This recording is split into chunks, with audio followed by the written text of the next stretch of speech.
July গণঅভ্যুত্থানে ৫ August রাজধানীর চানখারপুলের শহীদ আনাস সহ ৬ জনকে হত্যার অভিযোগে ডিএমপির সাবেক কমিশনার হাবিবুর রহমান হাবিব সহ ৮ বরখাস্ত পুলিশের বিরুদ্ধে সাক্ষ্য গ্রহণ আজ।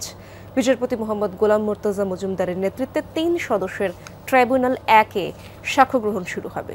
সকালে এই মামলায় গ্রেফতার ৪ আসামিকে আন্তর্জাতিক অপরাধ ট্রাইব্যুনালে হাজির করা হয়েছে। এই মামলায় ৮ আসামির মধ্যে শাহবাগ থানার বরখাস্ত সাবেক ওসি মোহাম্মদ আরশাদ হোসেন, কনস্টেবল মোহাম্মদ সুজন মিয়া, মোহাম্মদ ইমাজ হোসেন ইমন ও মোহাম্মদ নাসিরুল ইসলাম গ্রেফতার আছেন। পলাতক ডিএমপির বরখাস্ত সাবেক কমিশনার হাবিবুর রহমান, যুগ্ম কমিশনার সুদীপ কুমার চক্রবর্তী, রমনা অঞ্চলের সাবেক অতিরিক্ত উপকমিশনার শাহ আলম মোহাম্মদ আক্তারুল ইসলাম এবং রমনা অঞ্চলের সাবেক সহকারী কমিশনার মোহাম্মদ ইমরুল। গত ১৪ জুলাই ৮ আসামির অব্যাহতির আবেদন নাকচ করে এই অভিযোগ গঠন করা হয়। শেখ হাসিনার মামলার পর জুলাই গণঅভ্যুত্থানের দ্বিতীয় কোনো মামলার সাক্ষ্য গ্রহণ শুরু হচ্ছে আজ।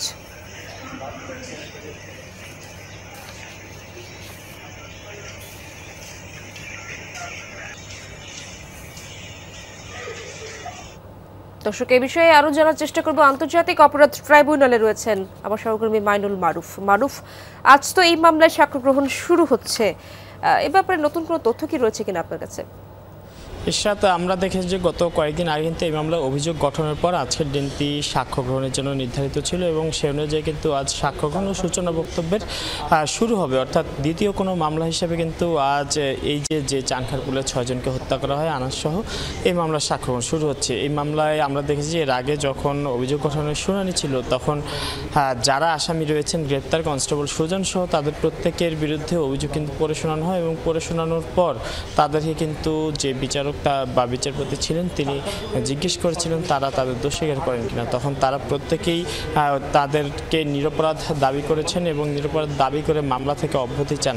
পরবর্তীতে তাদের অব্যাহতির আবেদন খারিজ করে মামলার অভিযোগ গঠন হয় এবং আজকের দিনটি সাক্ষ্যের জন্য নির্ধারিত করা হয় এবং আজ কিন্তু সাক্ষ্য দেওয়ার কথা রয়েছে সেই শহীদ পরিবারের সদস্যদের এবং হয়তো সাক্ষ্য গ্রহণ বেলা ১১টার পর যে কোনো সময় শুরু হতে পারে এবং এই মামলার মধ্য দিয়ে ট্রাইব্যুনালের দ্বিতীয় কোনো মামলার বিচার কাজ কিন্তু আনুষ্ঠানিকভাবে শুরু হচ্ছে আজ এবং পাশাপাশি আরও বেশ কয়েকটি মামলারও কিন্তু অভিযোগ গঠন পর্যায়ে রয়েছে এবং পরবর্তীতে সে সকল মামলায় কিন্তু সাক্ষ্য গ্রহণের জন্য আসবে। অর্থাৎ আন্তর্জাতিক অপরাধ ট্রাইব্যুনালে বেশ কয়েকটি মামলায় কিন্তু বিচার কাজ শুরু হয়ে যাচ্ছে এবং অন্যান্য যে মামলাগুলো রয়েছে সেই মামলাগুলো কিন্তু যা প্রসিকিউশন যেমনটা জানিয়েছে দ্রুতই বিচার কাজ তারও শুরু হবে এবং যে আমি একটি জিনিস জানিয়ে রাখি, ইতিমধ্যে এই মামলায় কিন্তু গ্রেপ্তার ৪ জন রয়েছেন এবং এই ৪ জনের আইনজীবী রয়েছেন। অপরদিকে যারা গ্রেপ্তার নয় বা যারা পালিয়ে আছেন তাদের পক্ষ থেকে কিন্তু ট্রাইব্যুনাল নিযুক্ত আইনজীবী দেওয়া হয়েছে এবং ট্রাইব্যুনাল নিযুক্ত আইনজীবীর উপস্থিতিতে কিন্তু অভিযোগ গঠনের শুনানি হয়। আজকে